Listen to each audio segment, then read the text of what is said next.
Welcome to Deep Space Drift. Tonight's journey moves through a cosmic monster that breaks expectations without becoming a black hole.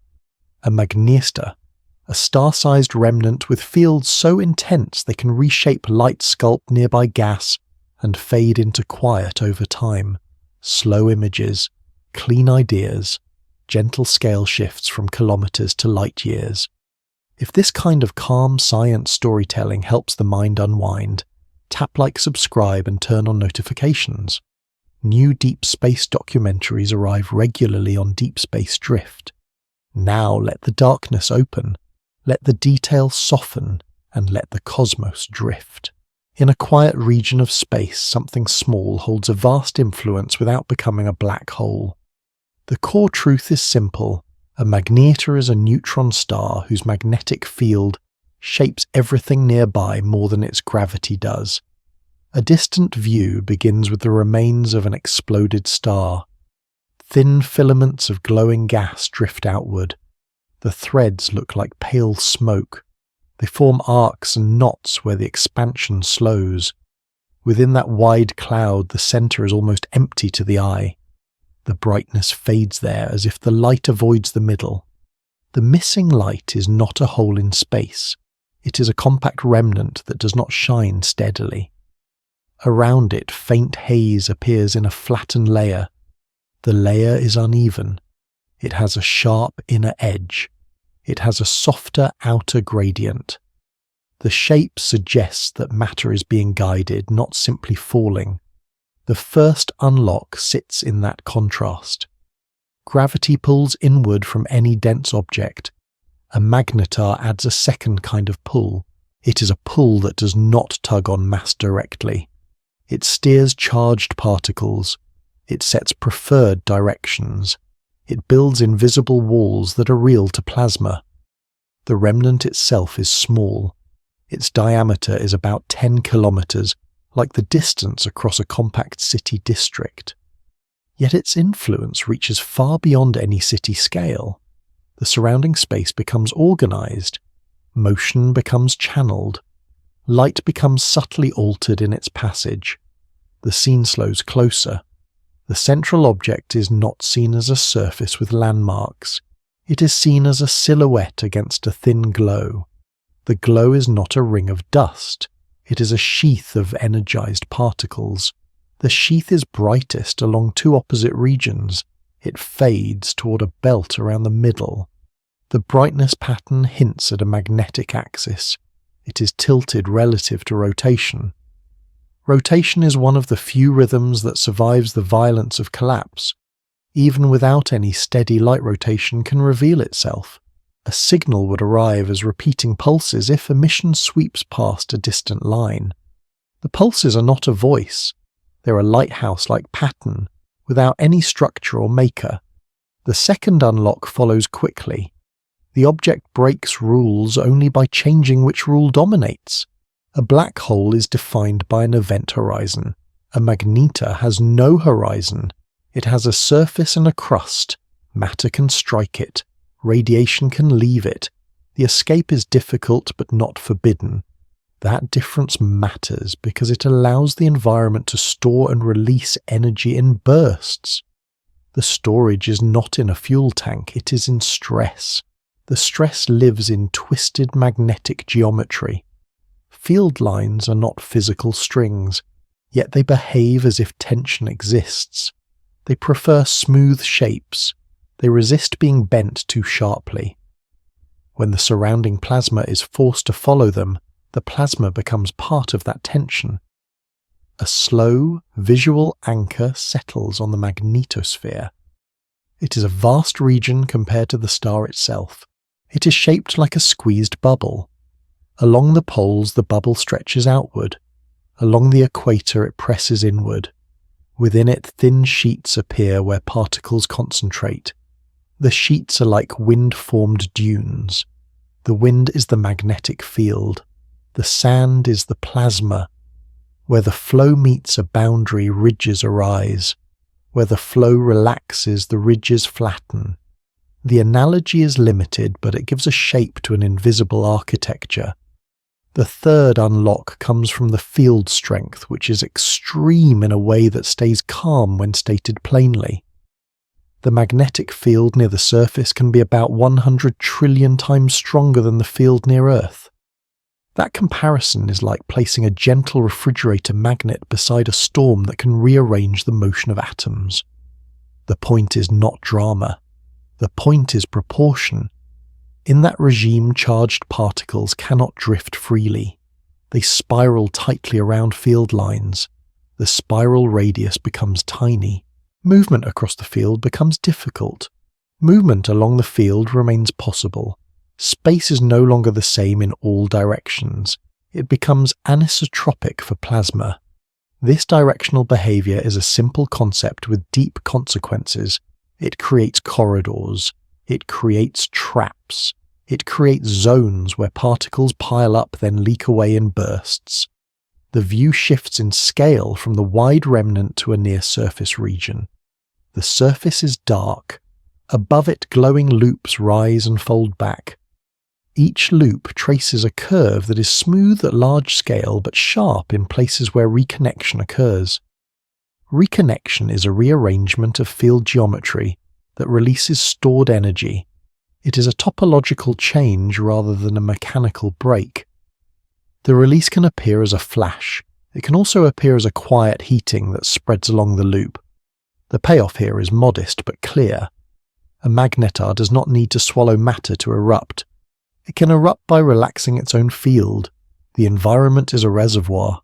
It is filled by motion inside the star and by slow twisting of the external field. The reservoir empties when the geometry finds a lower energy shape. The light that escapes carries that history. It arrives as a brief brightening, then fades. It may return later with a similar cadence, yet not the same intensity. Another visual anchor forms at a boundary. The magnetosphere has an outer edge where it meets the wider remnant gas. At that edge, a bow-like surface can appear. The surface is not a solid shell. It is a pressure balance. Inside, magnetic pressure dominates. Outside, particle pressure and ram pressure dominate. The boundary can ripple. It can fold into thin layers. It can scatter light passing through it. The scattering is uneven stronger where density rises. This physical detail matters because it sets a natural size for the magnetosphere. It is not infinite. It is not fixed. It breathes with the surrounding conditions. At this distance, the exact outline cannot be seen directly. Field lines emit no light. The geometry is inferred from what rides along it. The limit of observation is precise. Only escaping radiation is available. The interior field cannot be mapped in detail. Distance blurs timing. Intervening gas absorbs and scatters.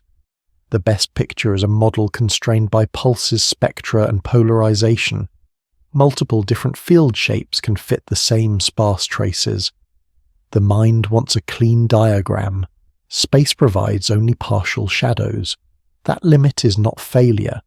It is part of the story. The final unlock of this opening section is a calm promise of what will be explored. A magnetar is not a loophole in gravity. It is a different endpoint of stellar death. It keeps a surface. It keeps matter. It keeps a magnetic memory of the collapse that formed it. The next step is to move inward, not in distance, but in origin. The path returns to the moment when a massive core stops collapsing and becomes something that can hold a field this strong. A dying star becomes most quiet just before its center changes forever. The central collapse leaves a neutron star, a crushed core where matter cannot remain ordinary. Far from the remnants, fading filaments, the earlier explosion is only context. The real event is inward. Layers that once burned in balance begin to lose support. Heat still exists. Pressure still exists. Yet gravity outpaces both. The inner regions sink through the outer ones. The motion is not smooth like falling rain. It is a tightening in place. A density gradient steepens. A boundary forms where infall speeds up then slows. The first unlock arrives in the shape of that boundary. Collapse is not a simple plunge to nothing. It is a race toward a new kind of stiffness. A slow visual settles inside the star. The core looks like a dim pearl in a darker sea. Around it, shells of gas slide inward in sheets. Each sheet thickens as it moves. Each sheet becomes narrower. The inner edge sharpens like a cliff made of pressure. In that narrowing space, particles crowd into fewer and fewer possible motions. Degeneracy pressure is resistance from crowded particles sharing too little space. It is not heat. It does not need warmth to exist. 2 sentences keep it simple. The crowding is like snow turning to ice under its own weight in a silent hollow. The grains lose freedom. The mass becomes rigid without becoming warmer. That matters because it sets a firm floor under gravity. As the core compresses, electrons are forced into higher momentum states. Their pressure rises. For a time, that pressure slows the collapse. Then the core passes a threshold.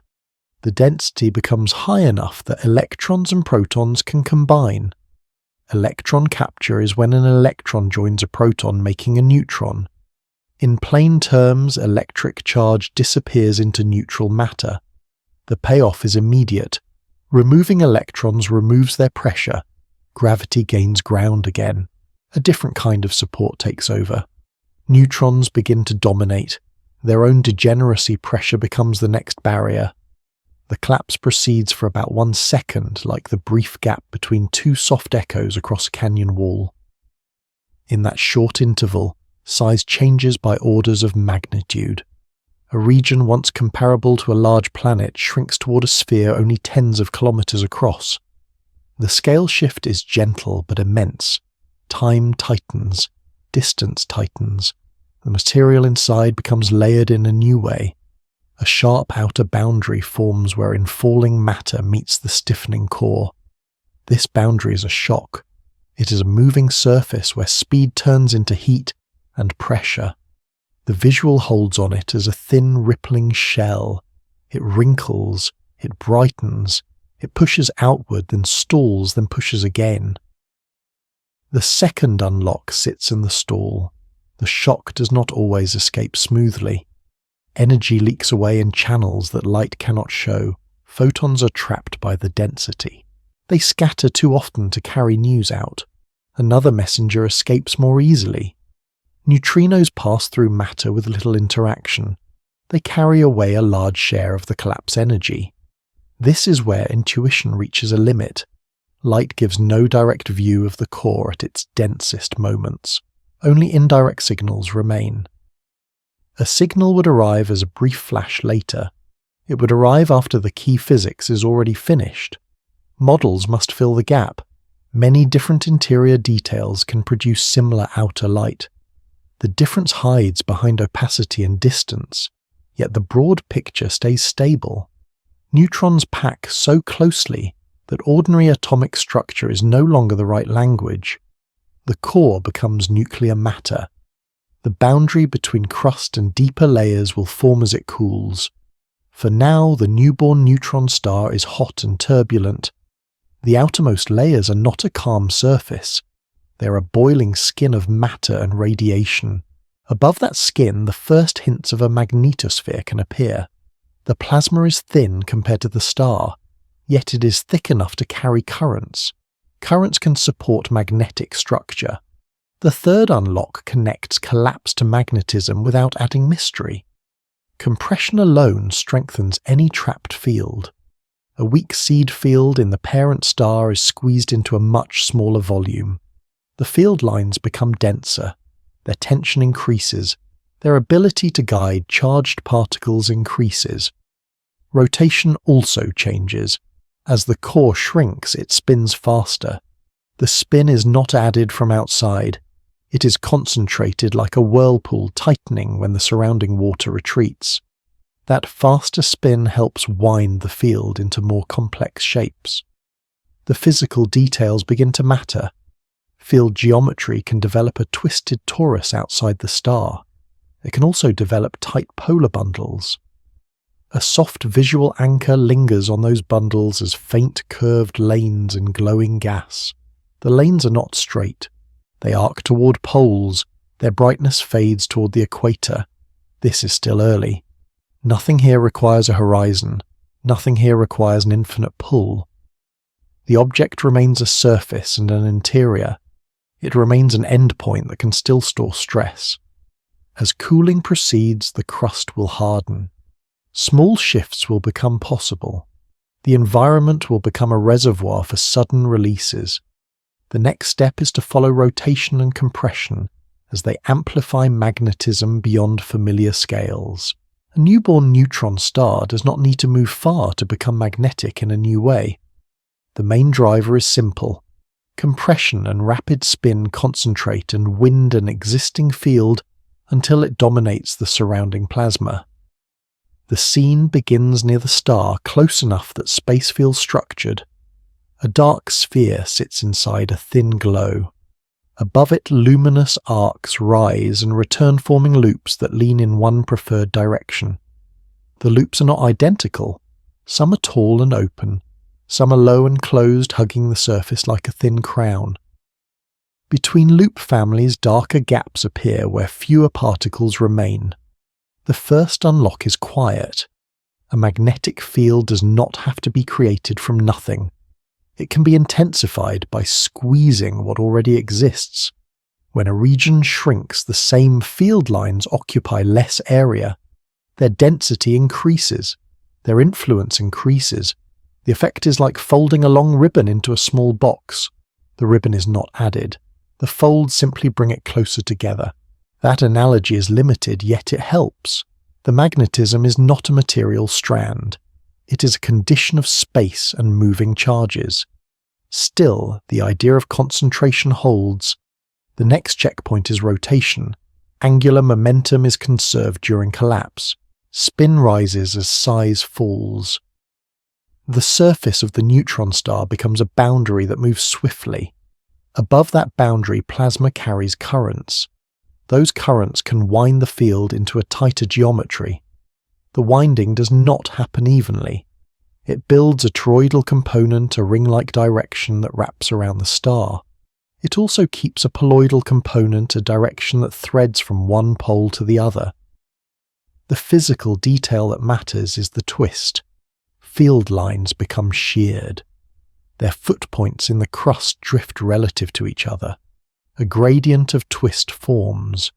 Close to the surface, the twist is strongest. Farther out, the field relaxes and the lines spread. The second unlock arrives in a simple consequence. A twisted magnetosphere stores energy. The storage is not in heat. It is in geometry that resists being smoothed. The visual shifts outward. The magnetosphere becomes a shaped cavity, not a fuzzy cloud. Its edge is an invisible surface where magnetic pressure balances the surrounding plasma pressure. Along that edge, faint ripples appear. Brightness concentrates in thin layers, then fades into a softer haze. The boundary looks like a translucent skin. It flexes as conditions change. At this distance, the interior twist cannot be seen directly. The geometry is inferred from how particles move and where light appears. This is the limit of observation. Magnetic field lines emit no light. Only the plasma riding them glows. Multiple different field arrangements can produce similar brightness patterns. Models must choose between possibilities using incomplete clues. The uncertainty is not about whether the field is strong. It is about the detailed shape and where stress is stored. The next checkpoint returns inward to the star's surface and crust. The crust is a thin, solid layer over denser matter. It can anchor field lines. It can also shift in tiny steps. Those steps matter because they change where field lines connect. A small shift can change the twist gradient. It can load stress into the magnetosphere. The third unlock comes with one safe number. The crust thickness is about 1 kilometer, like the depth of a deep valley from rim to floor. Beneath it, conditions change quickly. Density rises over a short distance. Matter becomes more uniform and less like a lattice. This scale shift is gentle. It moves from a kilometre layer to a star only about 10 kilometres across. It then moves outward again to a magnetosphere thousands of kilometres wide. The same object spans all three regimes. The same field ties them together. Another visual anchor forms at the magnetic poles. There the field lines bundle tightly. The plasma becomes guided into narrow columns. The columns do not fall like rain. They spiral along the field, forming a bright thin funnel that ends at a hot spot. The spot is not a flame. It is a patch where particles deposit energy. Its edge is sharp. Its brightness drops in a steep gradient. Around it the surface is darker. This detail matters because it creates contrast. Contrast creates pulses. A signal would appear when rotation carries the bright patch in and out of view. The pulse is not a message, it is geometry turning in space. The magnetar begins to reveal itself through that rhythm, yet the rhythm is not perfectly regular. The magnetosphere is active, currents shift, plasma loads and unloads. The pulse profile can change slowly as field lines rearrange. The payoff here is immediate. Magnetic dominance does not require extra mass. It requires structure that can persist. The field guides particles. Particles feed currents. Currents sustain the field. It is a loop of cause that stabilizes for a time. Another slow scene appears along a mid-latitude band. Their field lines are more horizontal. Plasma gathers into a thin belt. The belt is not a ring of rocks. It is a region of enhanced density and scattering. Light behaves as if it passes through a faint veil. The veil thickens in places. It thins elsewhere. The pattern drifts as rotation continues. This is where intuition can mislead. It is tempting to imagine a simple bar magnet shape. Real magnetospheres are more complex. They are not static. They are braided by currents. They are stretched by rotation. They can be compressed by external plasma. Their true shape is a compromise, not a diagram. The section settles by stepping back. A magnetar becomes extreme through ordinary physics pushed to extremes. Collapse compresses, spin concentrates, currents organize. The next step moves from building the structure to understanding how that structure acts like lanes and walls. The journey proceeds from the star's birth into the rules of motion inside its magnetic domain. A magnetic field becomes most meaningful when it starts telling matter where it may go. In a magnetar's surroundings, the field turns space into a landscape of permitted paths and resisted crossings. The view begins in the thin glow above the dark surface. Luminous particles drift in curved lanes. The lanes bend toward two opposite regions. Between them a dim belt spreads around the middle. The belt is not empty. It is a quieter zone where motion is constrained differently. The first unlock is immediate. A magnetic field does not pull everything. It mainly controls charged particles and the plasma they form. That control is not a gentle suggestion. It is geometry enforced by spirals. Charged particles circle field lines as they move forward. The circling is tight near the star. The path becomes a helix wrapped around an invisible thread. The thread is the field line. The closest lanes are narrow. They appear as bright strands. The brightness has sharp edges where density rises and falls. The scene holds on one strand as it curves away. It fades with distance. It broadens as the field spreads. The key concept stays simple. A field line is a direction that forces circular motion around it. Cross-field motion becomes hard because each step sideways is fought by the spiral. The analogy is a soft one. It is like trying to walk across a moving walkway, while feet keep being turned to face forward.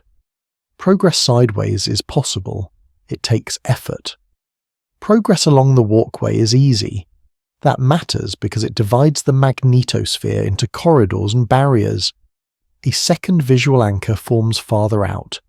A thin sheet appears where many field lines crowd close together. The sheet looks like a faint veil. It has a straight segment and then a sharp fold. Along the fold, light brightens in a narrow seam. This seam is a current sheet. It is a region where electrical current concentrates and field direction changes across a thin layer. The payoff comes calmly. Concentrating current also concentrates the chance of sudden rearrangement. The sheet is where stored stress can become release. It is not yet an eruption. It is the setup for one. The shape of the sheet also reveals the field's global balance. It separates domains where lines close back to the star from domains where lines open outward. The next checkpoint moves closer to the surface again. Near the crust field, lines are anchored. Their foot points are not free to slide smoothly. Small shifts in the crust can twist the anchored ends. That twist travels outward as a change in field geometry. The magnetosphere responds by adjusting its current pattern. A clear physical detail appears in the glow. Some loops grow taller, some loops flatten. The brightness gradient across a loop changes. One side becomes thicker and brighter. The opposite side becomes thinner and dimmer. This asymmetry signals uneven loading of plasma. The second unlock arrives with one safe number. In many magnetars, the region where magnetic control dominates can extend for thousands of kilometers, like the distance across a large country. The comparison is not about travel. It is about scale. The star is only about 10 kilometers across, yet the field organizes a volume vastly larger. This is a gentle scale shift. It moves from a crust that is thin and rigid to a magnetosphere that is wide and flexible. The same field binds both. Another payoff follows. Because cross-field motion is restricted, plasma can become trapped in pockets. It can accumulate along closed loops. It can also drain along open lines towards space. This trapping explains why the glow appears in persistent structures. It also explains why changes can be sudden. If a current sheet thins, enough reconnection can occur. Reconnection is a rapid change of how field lines connect. It is not a cut. It is a topological swap. The release can heat plasma and accelerate particles. Light can brighten briefly. A signal would appear as a short burst with a quick rise and a slower fade. The visual holds on a small region where a seam brightens. Then the seam relaxes. The surrounding glow becomes smoother. The magnetosphere returns to a quieter shape. The limit of intuition arrives softly. It is tempting to imagine field lines as solid wires. They are not. They are a mathematical description of direction in space. The real agent is the plasma and its currents. Yet that plasma is thin and dynamic. Its density can change faster than it can be mapped from afar. Only light and timing reach distant space. Polarization and spectrum offer clues, yet they are indirect. Many different current patterns can produce similar emitted light. Distance and intervening gas smear fine details. Even the simplest picture is an inference built from sparse signals. The uncertainty lives in the small scales. The broad rules remain steady. The magnetosphere becomes a place where motion prefers lanes. It becomes a place where boundaries form without walls. It becomes a place where stored stress can wait in quiet shapes. The section settles on one last slow scene. A broad arc of plasma drifts outward along an open line. The arc thins as it goes. Its brightness fades into a soft haze. The transition is gentle. The next step moves from these pathways to the star's material skin. The journey approaches the crust where rigidity and stress can build the conditions for sudden releases. A magnetar's surface seems still, yet it holds tension like a quiet loaded spring. The key is that a rigid crust anchors magnetic stress until it releases through small shifts. The view settles close to the star. The surface is dark and curved. Above it, the glow forms low arcs that skim the horizon. The arcs thicken in places, they thin elsewhere. The brightness follows a pattern that looks stitched to the crust. Along one band, faint ridges appear in the glow. Each ridge is a narrow stripe where particles concentrate. The stripes curve and then fade as if pressed into place by an invisible mould. The first unlock arrives early. A solid crust exists even on a star made mostly of neutrons. It forms as the outer layers cool and crystallize. The crust is not like rock in a familiar world. It is denser and stronger. It also sits over a deeper layer that can flow more easily. This contrast matters. Stress can build in the crust because it resists change. The magnetosphere pulls on anchored field lines. The crust holds their foot points. Over time, the field twists. The twist stores energy. The crust becomes a latch. The section keeps its focus on two ideas. Elastic stress accumulates in a solid. Magnetic stress accumulates in field geometry. They meet at the surface. A slow visual anchor forms along a shallow scar. The scar is not a trench with debris. It is a narrow step in the surface height. Its edge is sharp. Its shadow falls as a thin crescent. On one side, the glow above the surface brightens. On the other, it dims. This difference reveals a change in field line orientation. The payoff is immediate. Even a tiny shift in the crust can reorganize the magnetosphere above it. The shift does not need to be large. The surface area involved can be small. The consequence can be wide. The analogy for this section is gentle and new. It resembles a dried clay plate that has been bent very slightly. Hairline cracks appear. The plate does not shatter. It only relieves stress in narrow lines. In the same way, the crust can adjust through cracks and slips. The field responds because its anchors move. The motion is slow at first. It can become sudden when the crust reaches its limit. The next checkpoint clarifies what the limit means. The crust can deform elastically for a while. Then it yields. Yielding is when strain becomes permanent. In plain terms, the crust stops springing back. It slips. A slip changes the mapping of field lines. A region that used to connect to one loop may connect to another. The magnetosphere must adjust. Currents shift. A current sheet may thin. Reconnection can occur. The visible effect can be a brightening in a loop and a soft pulse of high-energy light. Another visual anchor appears above the scar. A fan of faint arcs spreads outward like ribs. The arcs are not evenly spaced.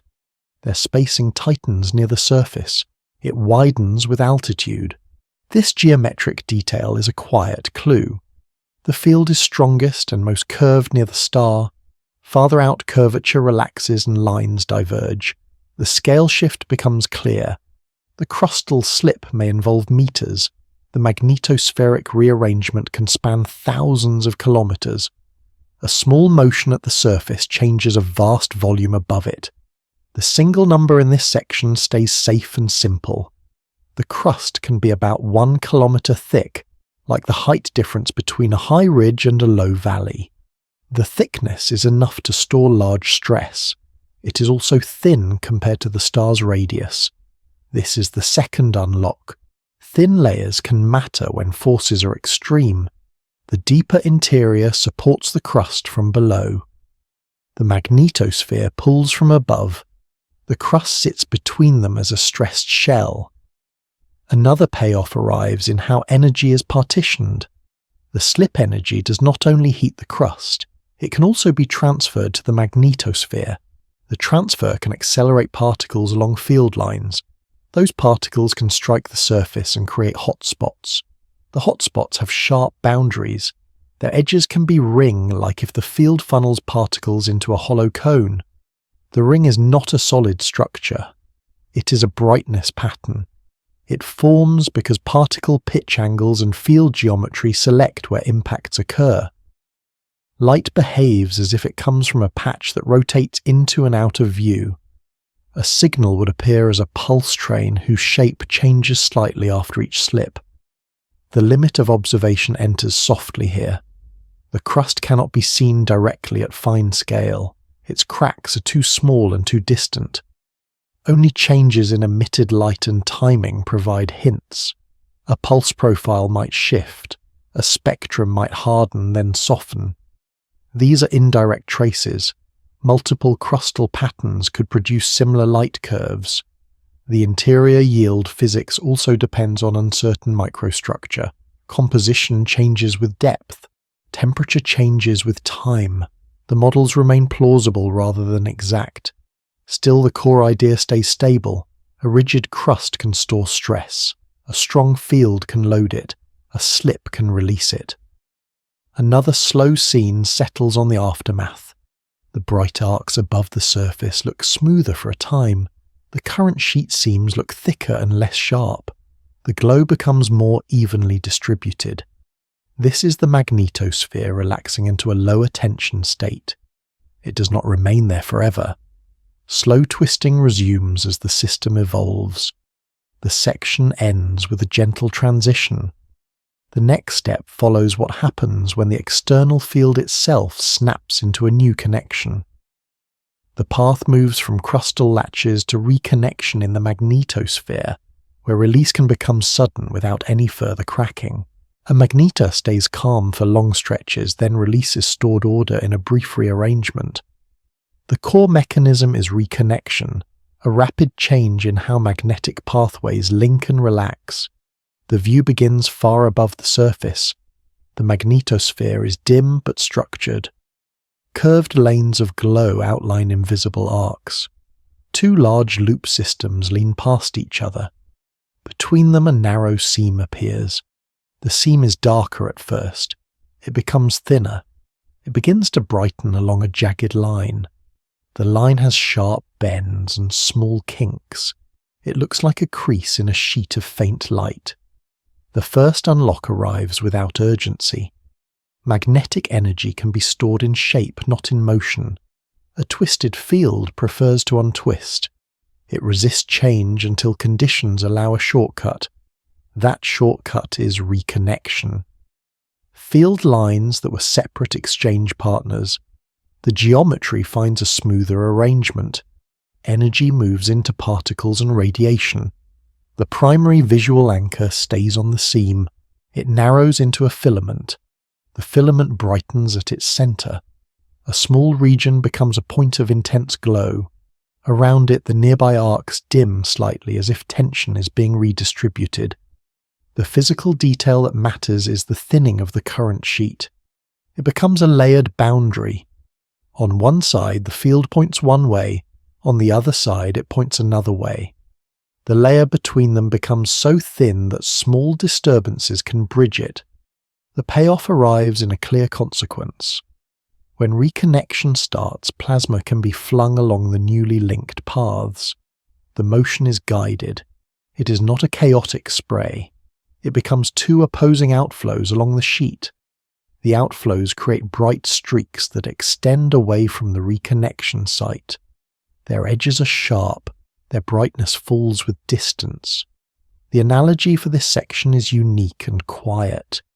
It resembles two streams of syrup meeting in a narrow channel. The surface seems smooth. Then a small fold creates a sudden swap of paths. The syrup does not vanish.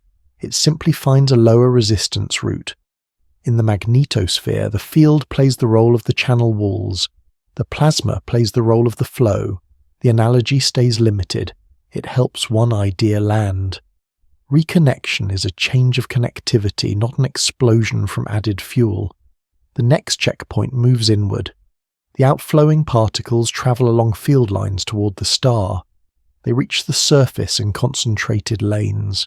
The lanes end in bright patches. The patches can have sharp rims. Some appear as crescents. Some appear as partial rings. The ring-like shape comes from the funnel geometry. Particles follow a bundle that narrows then spreads slightly near impact due to pitch angle changes. The surface heating is localized. The surrounding crust remains dark by comparison. The second unlock follows. A magnetar can flash because its magnetic network reconfigures even if the star's mass remains unchanged. A section holds on the magnetosphere's response. After the bright seam peaks, the loops above it relax. Their curvature becomes smoother. The earlier kinked geometry becomes more uniform. The glow spreads into a wider haze. The boundary of the active region softens. A gradient replaces a sharp edge. This is magnetic tension being reduced.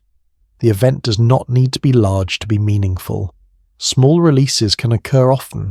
Large releases can occur rarely. The difference is how much twist is removed at once. A safe number enters once. The reconnection region might span about 100 kilometers, like the length of a long mountain range. That size is small compared to the magnetosphere. It is large compared to the crustal features that can trigger it. This is the scale shift. It moves from meter-scale slips to a reconnection zone the size of a broad landscape. It then moves outward to loops thousands of kilometers long. The same event links all these scales in seconds. Another payoff arrives as a quiet clarification. Reconnection does not require matter to cross field lines easily. It changes the field itself. After reconnection, the plasma finds new corridors. It drains along them. Some particles escape outward, some return inward. The magnetosphere is temporarily cleaner. Currents are redistributed, yet the system is not finished. Twisting can resume as the crust and interior continue to evolve. The limit of observation appears softly in the middle of this flow. The reconnection site is not seen as a resolved place. It is too small and too distant. Only the timing and spectrum of light suggest its existence. A brief rise time indicates a rapid process. A softer tail suggests cooling and particle trapping. Polarization hints at ordered fields. These are indirect. Many different geometries can mimic similar light curves. Intervening gas can absorb the earliest photons. Scattering can smear the pulse. Even when a burst is recorded, the detailed topology remains inferred. The uncertainty is about the exact map of field lines during the event. The certainty is about the need for a rapid magnetic shortcut to explain the speed. Another visual anchor arrives as the event fades. A pair of faint jets of glow stretch away along open lines. They thin into mist. Their edges blur into the surrounding remnant. The remnant itself remains a soft background. The magnetar returns to a quieter pulse rhythm. The scene becomes steady again. The section closes with a gentle transition. The next step moves from reconnection as a process to the deeper question of how extreme magnetism alters matter itself. The journey proceeds from moving plasma to reshaping atoms near the field. Near a magnetar, the smallest structures in matter begin to feel directional. The simple change is that extreme magnetism squeezes electron motion into narrow patterns, altering how atoms take shape. The view begins just above the surface. The glow is thin and sharp. It clings to the curvature like a lacquered sheen. In one region, the light thickens into a shallow dome. The dome has a crisp rim. Inside the rim, brightness is smooth. Outside, it fades in a gentle gradient. The first unlock sits in what the dome implies. Particles are not moving freely in all directions. They are guided. Their sideways drift is suppressed. Their forward motion is favoured.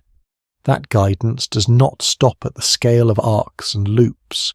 It continues downward into the material itself.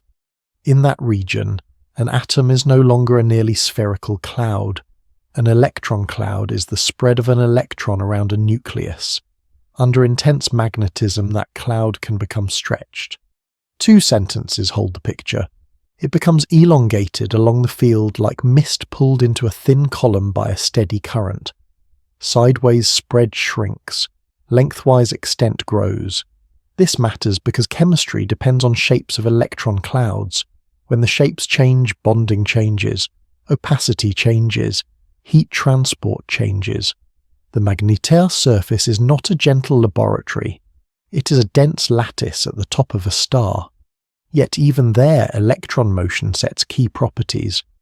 The next checkpoint focuses on a practical consequence in plain terms. If electron motion is squeezed, electrons occupy discrete sideways states. The density of states changes. The way photons are absorbed and emitted changes. Light behaves as if the surface has preferred polarizations and preferred directions for escape. The surface glow can become more strongly beamed. It can also become more strongly polarized. This is not a color choice. It is geometry in radiation. A slow, visual anchor forms where the dome meets the darker surroundings. The rim looks like a thin shoreline. It curves along the star's horizon. Along it, the brightness flickers in fine, steady patterns. The flicker is not speech. It is a subtle shift in radiative transfer as plasma density fluctuates. The payoff is gentle. The magnetar can appear different from different angles because matter itself is anisotropic. The magnetosphere shapes particle lanes. The surface field shapes atomic behavior. Together they shape the emergent light.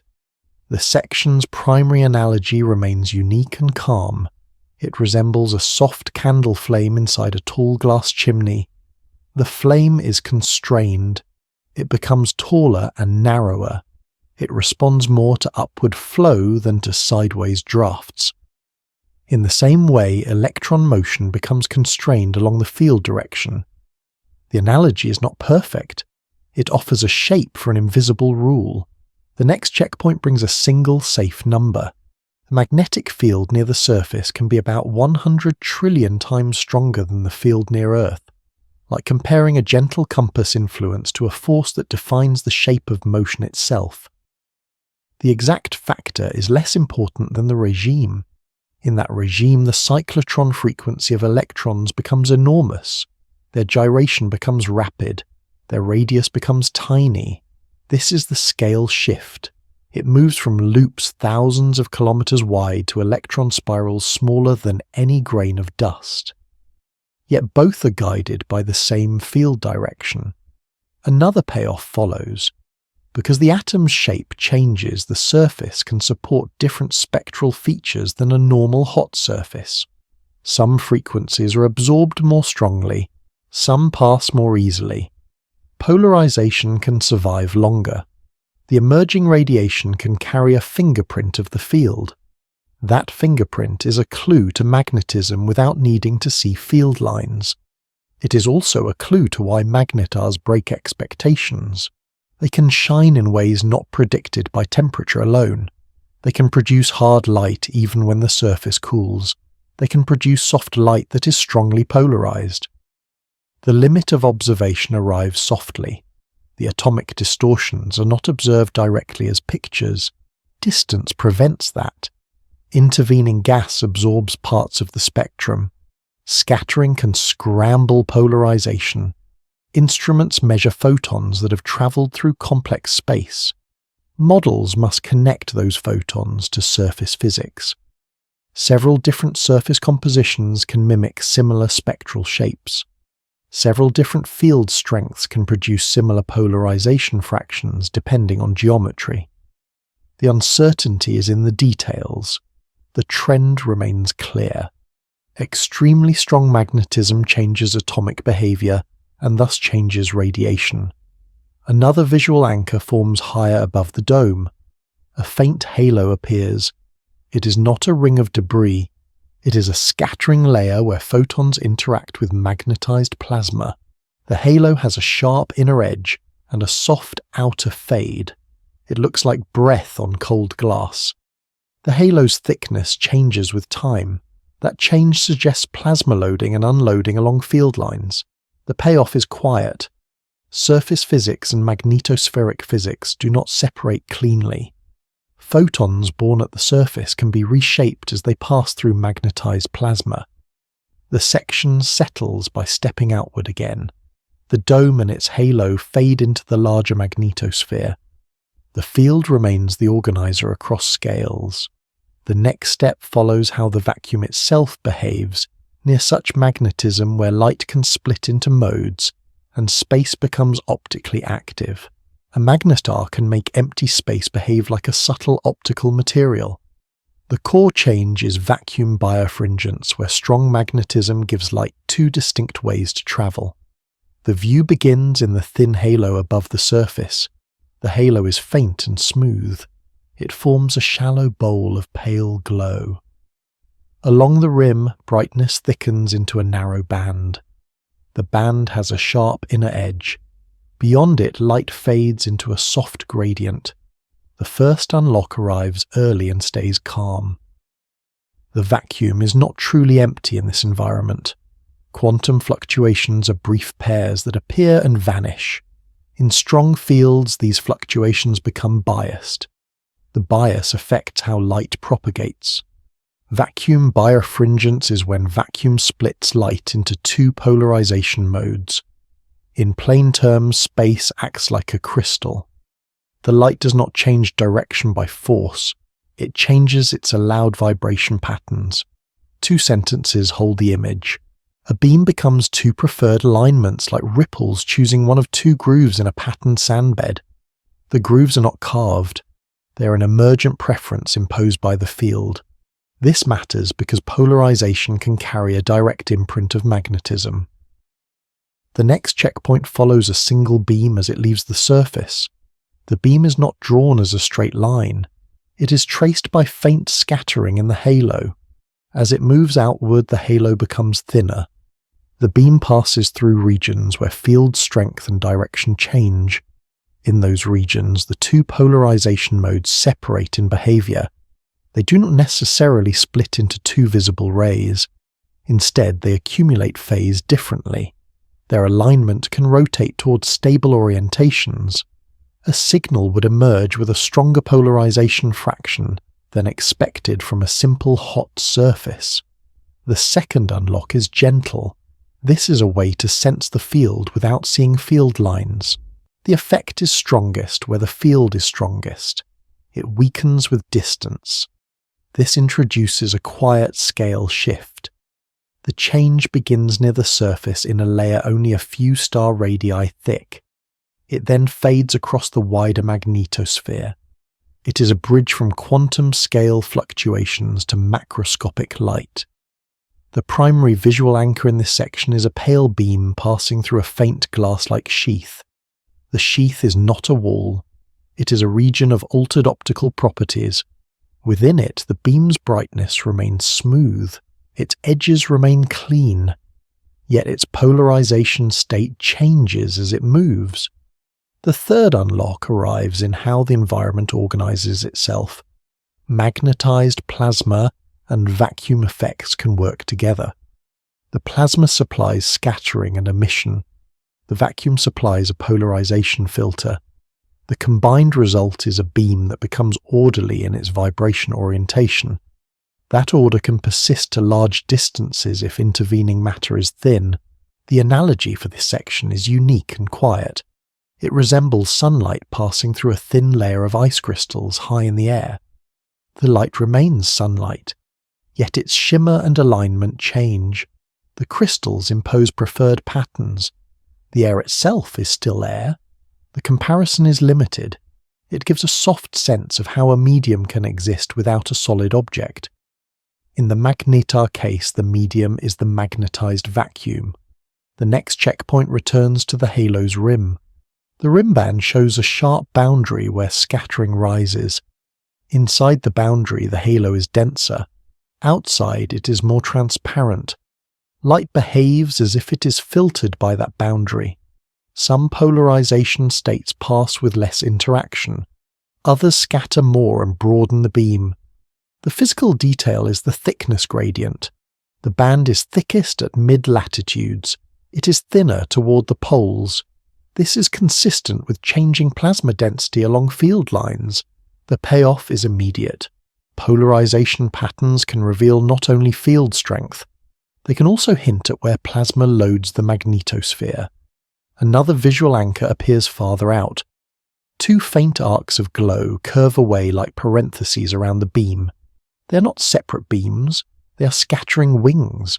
Their brightness falls rapidly with distance from the center line.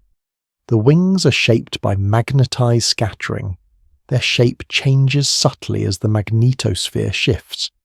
Yet the overall symmetry remains tied to the magnetic axis. The limit of observation enters softly here. Polarization is difficult to measure precisely at great distance. The signal is faint. Intervening dust and gas can alter polarization. Scattering in the wider remnant can mix modes. The measured polarization is an average over time and over many emission regions. Fine structure is lost. Multiple field geometries can produce similar polarization signatures if viewed from different angles. Even when a polarization fraction is high, the exact mapping to surface field requires models and assumptions. The uncertainty is in interpretation, not in the underlying effect. The effect remains a robust expectation in strong fields. The section offers one safe number to ground the scale. The birefringence region near the star can extend for about 100 kilometers, like the span of a long coastal shelf. This number is not a hard boundary. It is a useful sense of where the effect is strongest. Beyond that, the vacuum becomes closer to ordinary behavior. The magnetosphere still guides plasma. The vacuum effect fades quietly. The scale shift completes. Quantum fluctuations influence polarization near the surface. Farther out, classical plasma effects dominate. Farther still, ordinary space takes over. Another payoff arrives in a quiet consequence. If the vacuum acts like a crystal, it can preserve polarization coherence. That preservation can make later processes more selective. It can set the stage for photon transformations in the next region. This scene slows again at the edge of the halo. The rim band thins, the beam becomes dimmer. The glow returns to a faint background haze. The section ends with a gentle transition. The next step follows how intense fields can reshape high-energy photons as they travel. The journey moves from polarization in vacuum to photon splitting and mode conversion in the magnetar's outer layers. A photon leaving a magnetar can change on the way out, even if nothing collides with it. The core reason is that intense magnetism allows photon splitting, turning one high-energy photon into two lower-energy photons. The view begins at the edge of the bright surface dome. The dome is still present. Its rim is crisp. Above it, the halo looks like a thin fog bowl. In the fog, a narrow beam rises. The beam is smooth at first. Then within a particular layer, the beam grows softer. It widens slightly. Two faint companions appear as subtle shoulders of light on either side. The first unlock lands in a simple contrast. In ordinary space, light keeps its identity unless it scatters from matter. Near a magnetar, light can interact with the magnetized vacuum itself. The vacuum is not a gas, yet it has structure under these fields. The structure is expressed as preferred polarization modes. In that structured vacuum, very energetic photons have an additional path. They can transform into two photons whose energies sum to the original. Photon splitting is a quantum process where one photon becomes two. Two sentences keep it plain. The two new photons carry the energy away in gentler pieces. The beam becomes less harsh without any new source of softness. This matters because it reshapes what escapes. It can make emission appear softer than the surface conditions alone would predict. The primary visual anchor stays with the beam as it passes through a thin conversion layer. The layer is not visible as a wall. It is a region where the field is strong enough and the photon energy high enough for splitting to be likely. Inside that layer, the beam's center remains bright. Its edges develop a faint skirt. The skirt has a smooth gradient. It is brighter close to the beam and fades outward. This physical detail matters. It suggests that photons are being redistributed in angle and energy. The next checkpoint is a gentle accounting. High-energy photons have shorter wavelengths. They probe smaller scales. Lower-energy photons have longer wavelengths. They scatter differently. When splitting occurs, the radiation field shifts, the spectrum softens. The polarization may also change. The magnetized vacuum favors certain modes. The split photons tend to occupy those favored modes more strongly. The payoff arrives in one clear consequence. A burst that begins hard can become softer as it travels outward. The softening can happen without any cooling surface. It is travel effect. The analogy for this section is unique and calm. It resembles a single bright note on a string instrument being damped into two quieter overtones by a gentle touch. The original note does not vanish into silence. It divides into a pair that carries the vibration away in a calmer form. The comparison is limited. It offers a felt sense of division without collision. The next checkpoint introduces one safe number. The conversion region can sit within about 100 kilometers of the star, like the distance across a broad coastal plain. This number is a guide, not a sharp boundary. It marks where the field remains strong enough for vacuum effects to dominate. Beyond it, the probability of splitting falls quickly. This is the scale shift. The process begins in a thin layer close to the surface. The consequences can be read far away in the emergent spectrum. A quantum-level change can become a macroscopic observational signature. Another payoff follows in the geometry of escape. If the magnetosphere has corridors where the field is strongest, and most ordered splitting will be strongest along those corridors, radiation emerging along those paths will soften more. Radiation emerging elsewhere will soften less. The emitted light becomes angle-dependent in a deeper way. It is not only beaming from rotation, it is also processing from travel. The view shifts to the halo rim band. The band is thicker at some latitudes. It thins toward others. Within thicker regions, scattering broadens the beam. Within thinner regions, the beam remains sharp. Photon splitting adds another layer of smoothing. The beam can remain narrow in angle while changing in energy. It can also broaden slightly as modes couple. The physical detail is subtle. A narrow core persists. A wider skirt appears. The skirt fades gently. The core brightness drops a little. The limit of observation enters softly. Photon splitting is not witnessed directly. The conversion site cannot be resolved. Only the final spectrum and polarization reach distant space. Intervening matter can also soften spectra through scattering and absorption. Distinguishing travel processing from external absorption requires models. Those models depend on assumptions about geometry and initial emission. Several different combinations can produce similar observed softness. Even when a spectrum shows a break, the cause is inferred. The uncertainty is in attribution, not impossibility. In fields this strong, the vacuum has a known tendency to become optically active. The section holds on a final slow scene. The beam rises out of the halo bowl. The faint skirt diminishes. The light enters the wider remnant where ordinary scattering dominates. The processed photons now behave more like familiar radiation. The magnetosphere still guides plasma, yet the vacuum effects weaken with distance. The transition remains gentle. The next step follows the quieter side of the same theme. Many small releases and small processing events can map the magnetosphere better than rare giant bursts. The journey moves from a single transformed beam to the steady pattern of flickers that reveal structure over time. A magnetar reveals its structure most clearly in the small flickers that never become dramatic. The central idea is that frequent minor reconnections trace the magnetosphere's shape over time. The view begins far from the surface where the halo has faded into a thin background haze.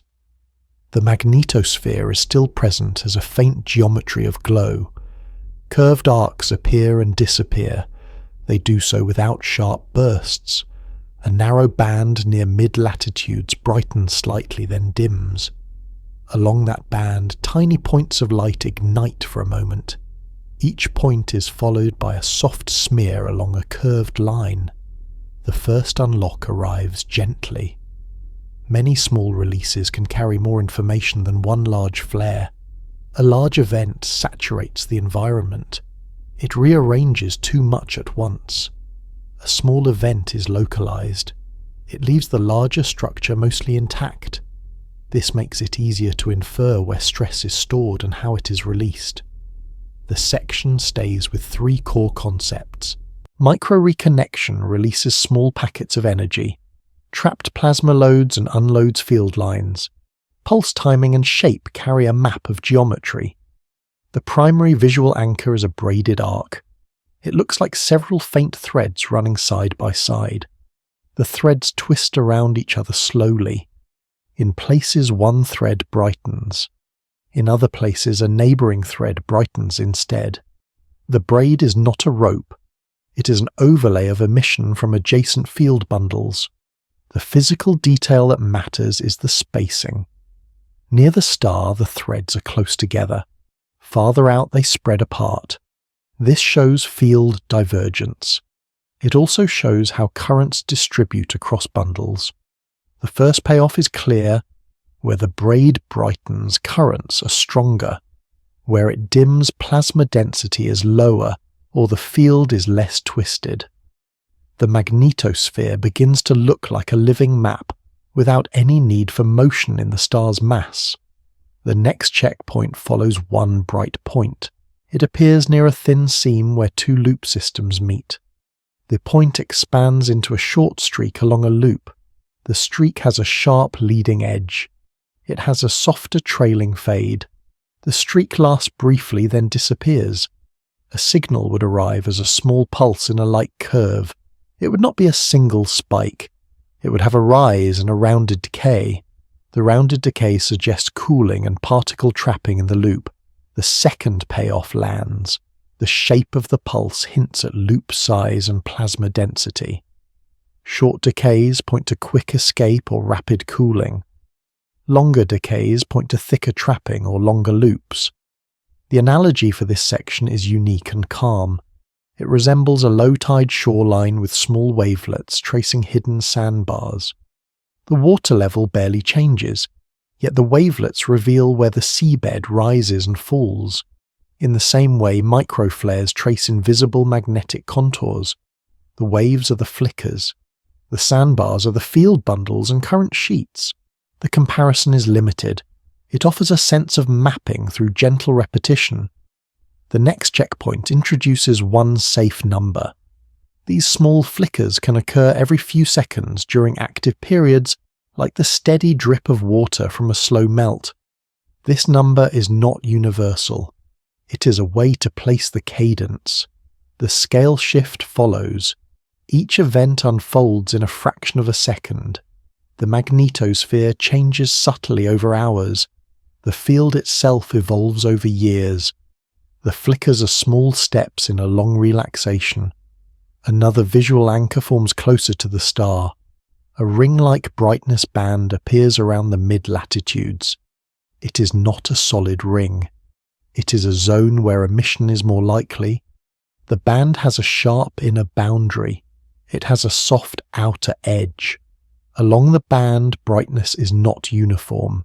It is mottled. This mottling suggests patchy plasma loading. Some loops carry more particles, some carry fewer. The payoff here is immediate. Patchiness is a clue that the magnetosphere is not smooth. It is granular in its currents. It is stitched from many bundles rather than one global tube. The next checkpoint shifts to timing. The star's rotation brings emitting regions into and out of view. Small flickers appear on top of that steady rhythm. Their phase relative to rotation can reveal location. Flickers that cluster at one phase likely occur in a favoured sector. Flickers that appear at many phases suggest distributed stress. This is not a direct map. It is an inference. It is still powerful. The limit of observation arrives softly. Individual micro-events are faint and brief. Distance and intervening gas can wash out the smallest ones. Some are missed entirely. Those that are seen are blended with background emission. The pulse profile is an average over many processes. Modelling must disentangle rotation, beaming scattering and intrinsic variability. Different geometries can produce similar phase distributions if viewed from different inclinations. Even the cadence can be biased by what crosses a detection threshold. The uncertainty is in the completeness of the record. The underlying idea remains. Many small events form a statistical portrait. Another payoff follows from that portrait. If flickers become more frequent, the magnetosphere is likely more stressed. If they become less frequent, the system has relaxed. Changes in the energy distribution of flickers can hint at whether current sheets are thinning. They can hint at whether reconnection is becoming easier. The visual returns to the braided arc. The braid loosens. The threads drift farther apart. Bright points become rarer. The glow becomes smoother. The environment looks quieter without becoming empty. The section ends with a gentle transition. The next step moves from these time patterns to a slower effect of gravity near the surface. The journey begins to include how time itself stretches modestly near a dense star, shaping the rhythm of pulses without any need for new bursts. A magnetar changes the rhythm of its own pulses by sitting deep in a gravitational well. The calm truth is that time runs a little slower near the surface, subtly stretching what escapes. The view begins at the star's limb. The dark curve cuts a clean edge against a faint glow. Just above that edge, a bright patch rotates into view. The patch is not circular. It is an oval with a sharp boundary. Its brightness falls off in a thin gradient at the rim. As rotation continues, the patch slides along the horizon and disappears. A signal would arrive as a pulse. The pulse spacing is steady, yet it carries an extra softness in timing and shape. The first unlock arrives early. Gravity near a compact star affects clocks. It does not stop time. It stretches it modestly. Photons climbing out lose energy. Their frequencies shift downward. The timing between emitted events also dilates when compared to faraway time. The effect is not huge. It is stable. It is part of why a magnetar is not a black hole. Light still escapes. The pulse still arrives. The rhythm is simply adjusted by the depth of the well. The section keeps to three concepts. Gravitational time dilation changes rates. Gravitational redshift changes photon energy. Light bending changes what parts of the surface are visible. The primary visual anchor is the limb itself. The edge is not a perfect black curve. It has a thin crescent of glow around it. That crescent is light bent from the far side. It forms a soft ring like halo. It is brightest near the limb and fades outward. The physical detail matters. Light bending makes the surface appear larger than the star's geometric size. More of the surface is visible at once. This changes pulse shapes. A hot spot can remain in view longer. A cooler region can contribute even when it sits beyond the direct horizon. The first payoff is clear. A pulse is not only a beacon from rotation, it is also a measurement of space-time curvature. The next checkpoint moves inward in imagination, then outward in consequence. Near the surface, space-time is curved strongly. A photon leaving the hotspot climbs out. In climbing, it loses a small fraction of its energy. Its colour shifts. The change is gentle. It does not turn high-energy light into low-energy light by itself. It biases the spectrum towards softer frequencies. The timing also shifts. If an interval between emissions is 1 unit near the surface, it appears longer far away. This is the scale shift. A process that lasts fractions of a second at the surface becomes slightly longer in distant time. Over many pulses, the accumulated effect becomes measurable. The analogy for this section is unique and calm. It resembles a metronome placed on a soft cushion. The metronome continues its steady swing. Yet its clicks sound slightly farther apart to a distant listener, because the cushion absorbs and delays the vibration. The comparison is limited. Gravity does not absorb. It warps the relation between near and far timing. Still, the The sense of a steady rhythm arriving stretched is useful. The next checkpoint returns to geometry. Light bending depends on the path through curved space. Rays emitted at shallow angles can be bent back toward distant space. Rays emitted more steeply escape more directly. The result is a redistribution of brightness on the sky. The hot spot's apparent path is not a simple circle. It is distorted. The spot can linger. It can appear to slide behind the limb yet remain partially visible. The crescent halo around the limb can brighten when the spot sits near the edge. This creates subtle shoulders in the pulse profile. The second payoff arrives. These shoulders encode the star's compactness. A more compact star bends light more strongly. A less compact star bends it less. The pulse shape becomes a probe of mass and radius together. A single safe number grounds the magnitude. Time near the surface can run slower by about 30% compared to faraway time, like a slow clock that loses roughly 3 seconds out of every 10 seconds. This number varies with mass and radius. It is meant as a sense of scale. It is not an exact value for every object. The point is that the effect is large enough to matter, yet small enough that light still escapes easily. The limit of observation arrives softly. The pulse profile is influenced by many factors: magnetic beaming shapes, emission direction, plasma scattering reshapes the spectrum, surface temperature patterns change with time, intervening gas absorbs certain frequencies. These influences can mimic the effects of light bending and redshift. Extracting compactness from pulses requires models. Those models depend on assumptions about spot shape and emission physics. Several different combinations can fit the same data.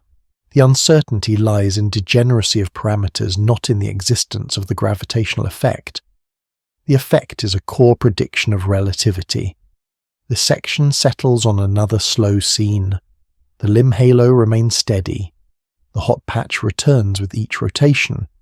Its arrival time drifts only slightly as the star spins down over long periods.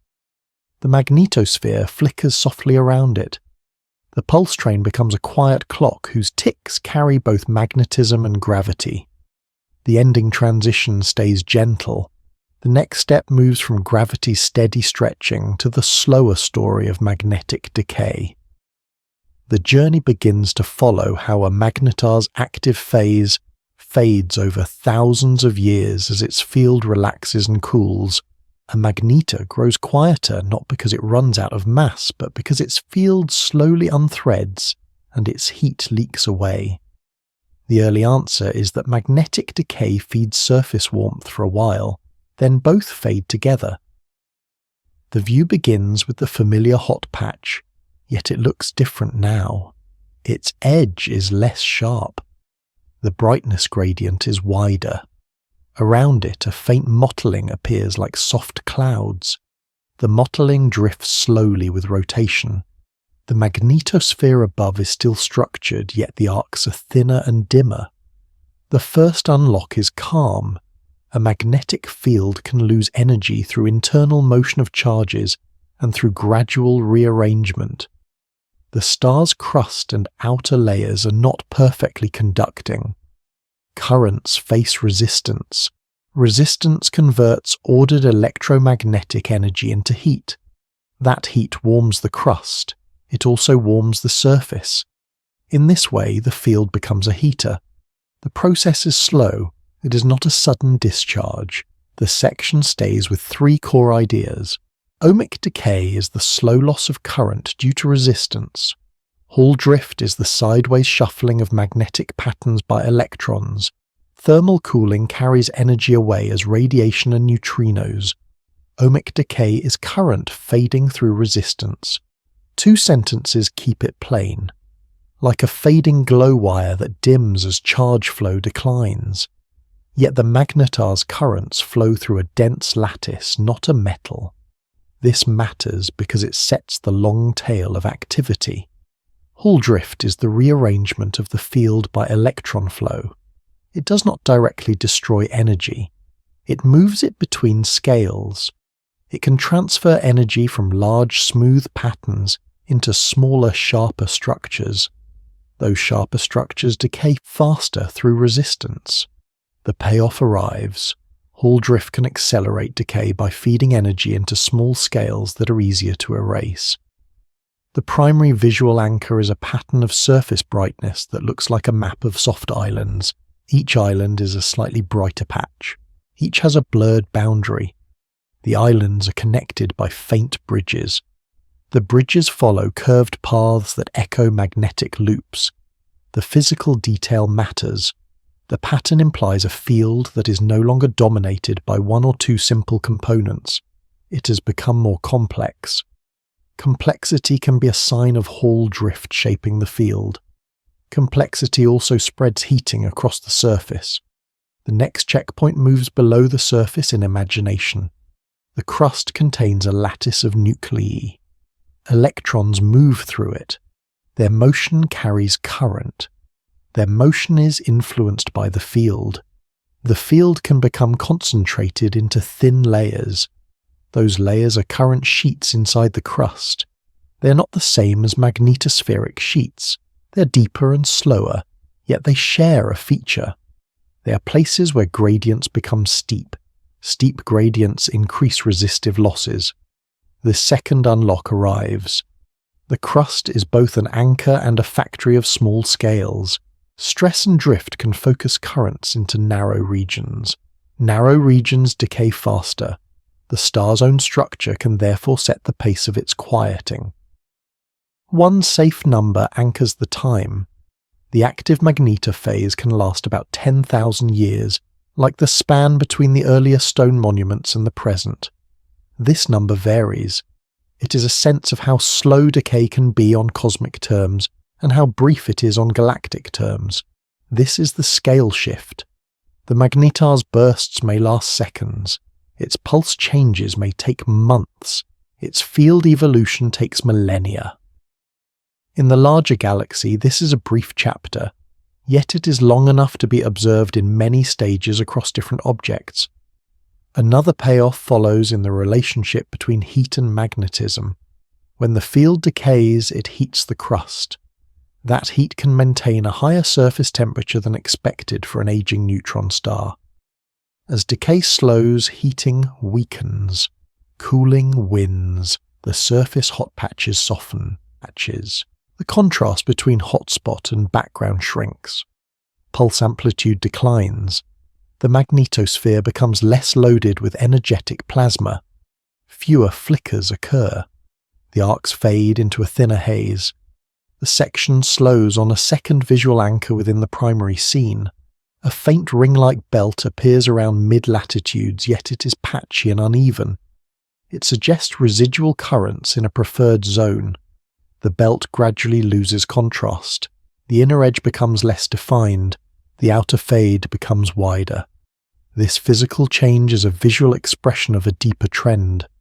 The current distribution is smoothing. The system is relaxing. The limit of observation enters softly. The decay timescale is not measured by watching a single magnetar for 10,000 years. It is inferred by comparing different objects at different apparent ages. Ages are uncertain. Some are estimated from spin down, some from associated remnants. Those methods depend on assumptions about initial spin and braking mechanisms. Thermal models also depend on interior composition and neutrino processes. Different interiors can cool at different rates. Different crust impurities can change resistivity. These uncertainties blur the timeline. Still, the overall pattern is consistent. Stronger fields tend to be linked with hotter surfaces and more activity. Weaker fields tend to be cooler and quieter. Another payoff arrives with a subtle idea. Decay does not always proceed smoothly. Hall drift can cause episodes of increased small-scale structure. That can lead to periods of renewed flickering even as the long-term trend declines. The magnetar can therefore have seasons, quiet stretches, mildly active stretches, then quiet again. The view returns to the surface islands. Their boundaries soften, their bridges dim. The magnetosphere above becomes a faint scaffold. The pulses remain, yet they become less sharp. The section ends with a gentle transition. The next step moves outward to the larger environment. The journey follows how a magnetar's long life and occasional outbursts influence surrounding gas and dust, leaving quiet signatures that persist after the flashes have faded. A magnetar leaves quiet marks on its surroundings long after any single flash is gone. The early anchor is that bursts and steady outflow can sculpt nearby gas into shells and filaments that persist. The view begins far from the star. The magnetar is now a faint point within a larger dim cloud. Around that point a thin arc of glow curves like a crescent. The crescent has a sharp inner boundary. Its outer edge fades softly into darkness. A second arc sits farther out, fainter and broader. Between them the space looks slightly emptier, as if something has swept it clean. The first unlock arrives. Energy does not need to be continuous to shape a region. Intermittent bursts deposit momentum and heat. A steady wind of particles adds pressure over time. The surrounding gas responds slowly. It compresses into a shell where pressure fronts meet. It thins in the interior where material is pushed outward. The section holds to three concepts. A pressure wave compresses gas into a rim. A particle wind excavates a cavity. Shock heating makes thin filaments glow. A pressure wave is a travelling compression in a fluid. 2 sentences keep it simple, like a gentle squeeze moving through fog. The fog thickens at the squeeze front. This matters because shells are records of past activity. The primary visual anchor is the double shell. The inner shell is narrower and brighter. Its rim looks like a drawn line. The outer shell is wider and softer. Its rim looks like a brush stroke. At points along the inner rim, bright knots appear. Each knot casts a faint shadow-like indentation in the glow. The physical detail is the rim thickness gradient.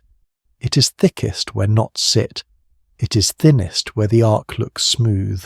That suggests uneven density in the original gas. It also suggests that the front slows in denser regions and piles material more strongly. The first payoff lands. The shell geometry can reveal whether the magnetar's outflow is steady or episodic. A steady wind tends to inflate a smoother cavity. Episodic bursts can create layered shells. The presence of multiple rims points to multiple episodes or changing pressure. The next checkpoint moves inward toward the cavity. Inside, the glow is faint. The gas density is lower. Yet there are filaments. They are thin threads of emission. Some are straight. Some are curved. They align loosely with the local magnetic field in the cloud. The filaments have brighter beads along them. The beads are small condensations. Their edges are sharp. Their centers are brighter than their surroundings. Another payoff arrives. Filaments can form where a shock passes through clumpy gas. The shock compresses the clumps. It also heats them. The heated clumps glow briefly, then cool.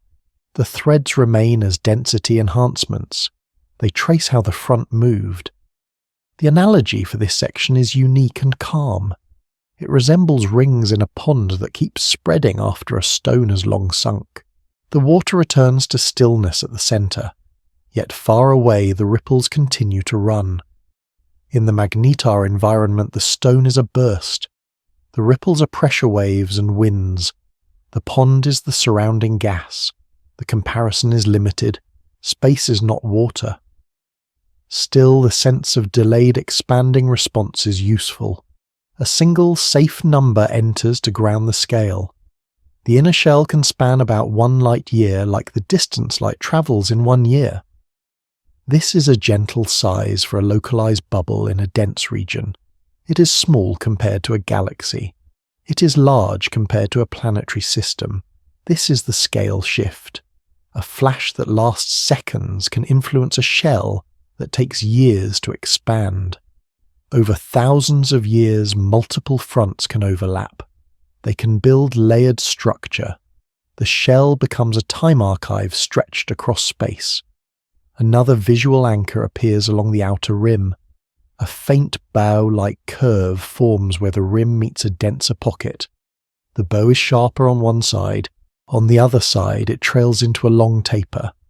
This asymmetry suggests motion of the bubble through the medium, or a density gradient in the cloud. The physical detail is the taper's smooth fade. It indicates a gradual transition, not a sudden boundary. The next payoff arrives. Asymmetry can reveal the environment's texture. A magnetar does not exist in a uniform void. It sits in a patchy region. Its outflow pushes hardest where gas is thin. It stalls where gas is thick. The bubble becomes lopsided. Filaments become clustered. The limit of observation enters softly. These shells are faint. Their glow depends on temperature and ionization. Many other processes can also create shells and filaments in gas. Without direct resolved motion measurements, the link to the magnetar can be uncertain. Projection effects can make unrelated structures overlap in the same line of sight. The age of a shell is inferred from size and assumed expansion speed. That speed can vary with density and energy injection history. Uncertainty remains in timing and causality. Still, a close spatial alignment with the magnetar and matching energy requirements make the association plausible. Another payoff follows with a calm consolidation. Even if the shell's full story is uncertain, the presence of layered rims suggests repeated inputs of energy. That pattern matches a source that bursts intermittently, while also emitting a steady wind. The environment becomes a slow canvas for fast events. The view returns to the inner rim. The knots glow softly. The cavity remains dim. The outer rim fades into darkness. The scene feels like a memory written into dust and gas. The section ends with a gentle transition. The next step widens further. The journey moves from local shells to the magnetar's place among other compact objects. The perspective begins to compare how different extremes can look similar from far away without being the same kind of object. At a distance, several cosmic extremes can look similar, yet their rules differ in quiet ways. The early answer is that a magnetar can mimic black hole-like behavior in brightness and variability, while still having a solid surface and an escaping horizon-free view. The scene begins with 3 points of light in a sparse region. Each point sits inside a faint haze. The first haze is a thin shell with a crisp rim. The second haze is a smoother glow with no obvious boundary. The third haze is nearly absent, yet the point itself flickers irregularly. The mind wants to classify them quickly. The section slows that impulse. The first unlock arrives. Similar symptoms can arise from different mechanisms. A magnetar can produce hard radiation. It can produce bursts. It can produce persistent emission. A black hole can also produce hard radiation if hot plasma forms nearby. Yet the underlying architecture differs. A magnetar has a surface and a magnetic scaffold. A black hole has an event horizon and no surface. In this section, 3 concepts carry the weight. Surface emission anchors magnetars. Accretion flow can power black hole light. Light bending shapes, both yet for different reasons and scales. The primary visual anchor is the magnetar point wrapped in a faint looped halo. The halo is not round. It is elongated like a stretched oval. 2 thin arcs extend from opposite sides. The arcs taper gently. Along the arcs, faint knots appear and vanish. The physical detail is the arc thickness gradient. Near the point, arcs are narrow and bright. Farther out, they widen and fade. This suggests guided plasma near strong fields and freer motion farther away. The first payoff lands. A structured halo implies an organizing field. That is more natural for a magnetar than for a black hole system, without a strong global field. The next checkpoint shifts to the second point. Its haze is smoother. It looks like a dim bowl of light. No clear arcs appear. The brightness rises toward the center and falls outward with a gentle gradient. This can be consistent with hot material in a disk-like region, yet a disk cannot be declared from a single view. Orientation matters. Emission physics matters. The section stays calm and avoids certainty. Another payoff arrives. The presence or absence of a sharp surface signature can separate cases. A magnetar can show pulse profiles tied to rotation and hotspots. A black hole cannot show a surface hotspot rotating in and out of view. It can show quasi-periodic signals from disk structures, yet those are different in stability and spectrum. The analogy for this section is unique and calm. It resembles three lanterns seen through different kinds of fog. One lantern sits behind a sheet of reeds that imprint curved shadows. One sits behind a uniform mist that blurs everything evenly. One sits in clear air but flickers because the flame is unstable. The lanterns can appear equally bright from far away. The patterns in the fog reveal the environment. In the same way, emission patterns reveal whether fields guide plasma or whether hot flow dominates. The comparison is limited. Space is not fog. Still, it offers a way to picture indirect clues. One safe number grounds the scale shift.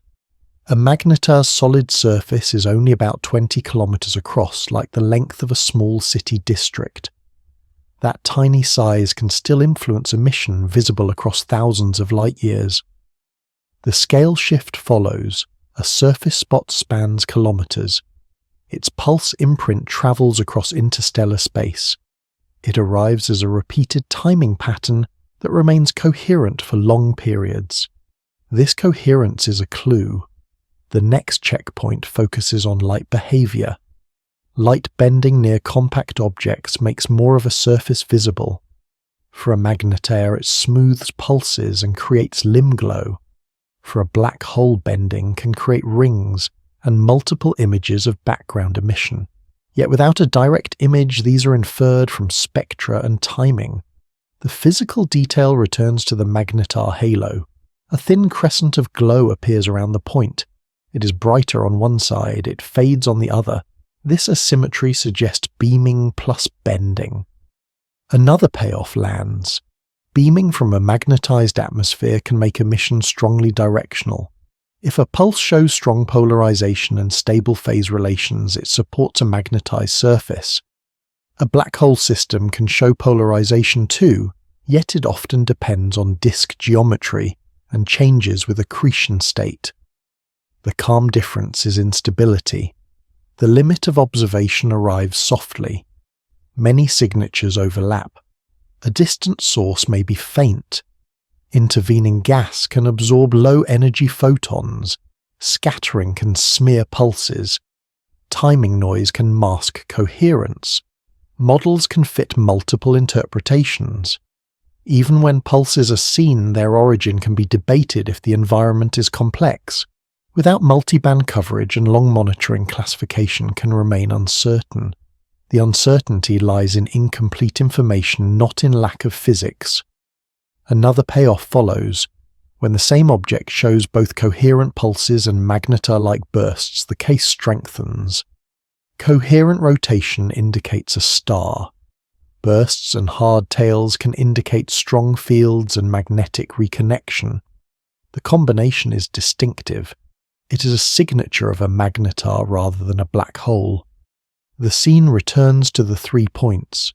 The first point's arcs reappear. The second point's haze remains smooth. The third point flickers without a stable rhythm. The mind relaxes into patient comparison rather than quick labeling. This section ends with a gentle transition. The next step moves from comparison to closure. The journey begins to settle the central promise. A magnetar breaks familiar rules through magnetism, yet it remains a star with an escape route for light and a quiet path toward rest. The strangest rule a magnetar breaks is not gravity, but the quiet way magnetism can dominate an entire life cycle. The early anchor is that the field fades, the surface cools, and the star settles into a dim steadiness. The scene begins with a single point in a wide black field. Around it, the last hints of structure are barely visible. A thin halo forms a soft ring. The ring has no sharp edge. It is a gentle gradient that dissolves outward. Near the center, a small patch is slightly brighter. Its boundary is blurred. The patch drifts in and out with rotation, yet the contrast is low. The first unlock arrives. A magnetar is still a neutron star. It has a surface. It has a crust. It has a field that once shaped everything above and within. As time passes, that field loses its stored energy. Heat leaks away. The light becomes simpler. The section holds to three concepts. Magnetic decay reduces internal heating. Radiative cooling lowers surface temperature. Residual geometry leaves faint pulse traces. Magnetic decay is a slow loss of field energy into heat. Two sentences keep it plain. Like a tightly wound spring that slowly unwinds without a snap. The stored tension becomes warmth, then disperses. This matters because it explains why the brightest phase is temporary. Cooling is the gradual loss of internal energy to space. It happens through surface radiation and through particles that carry energy from deep inside. As cooling proceeds, the surface becomes more uniform. Hot spots shrink or soften. Pulses weaken. Another payoff lands. A dim pulse is not a failure of the star. It is a clue that the surface temperature pattern is smoothing. The physical detail returns to the ring halo. It's not perfectly circular. It is slightly thicker on one side. On the opposite side, it fades faster. This asymmetry hints at a remnant field geometry. Some field lines remain more curved or more open in certain zones. Even as activity declines, structure does not vanish instantly. It relaxes slowly. The primary visual anchor is a slow eclipse-like sweep of a faint band across the point. The band is not dark. It is a subtle dip in brightness, like a shadow cast through thin mist. The dip repeats with rotation. It is shallow and steady.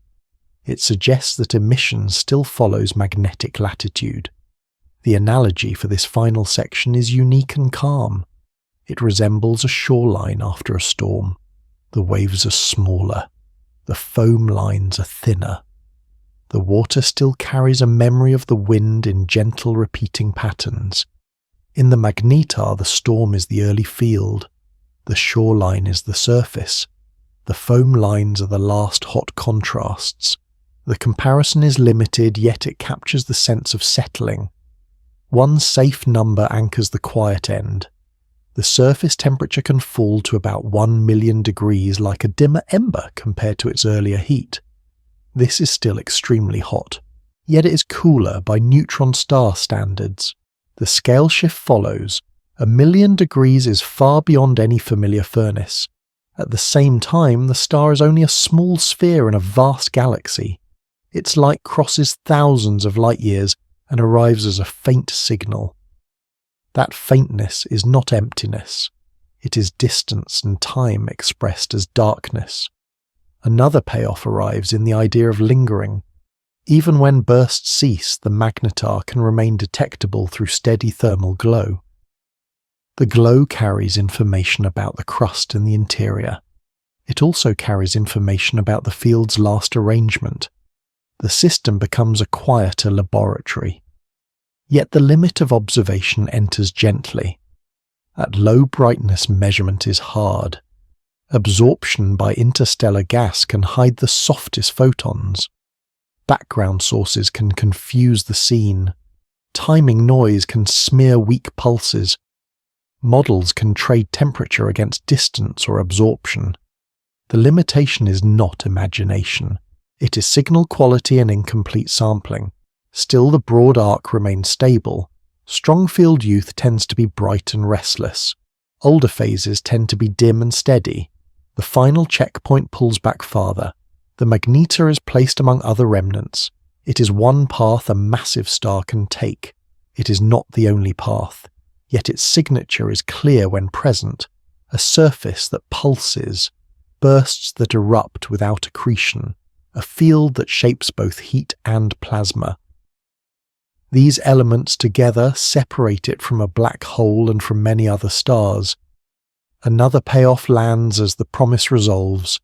The cosmic monster breaks rules by making magnetism the main engine. It does not need an event horizon to look extreme. It does not need a feeding disk to flare. It carries its energy in a field that can twist and relax. As that field relaxes, the universe gains a quieter point of light. The scene returns to the faint ring. It continues to fade outward. The inner patch remains, yet it is soft. The repetition becomes gentle metronome without urgency. The section ends with a soft landing. The next moment is not a new mystery. It is simply more distance and more time. In that distance, the Magnetar's last warmth blends into the background and becomes part of the long, calm night.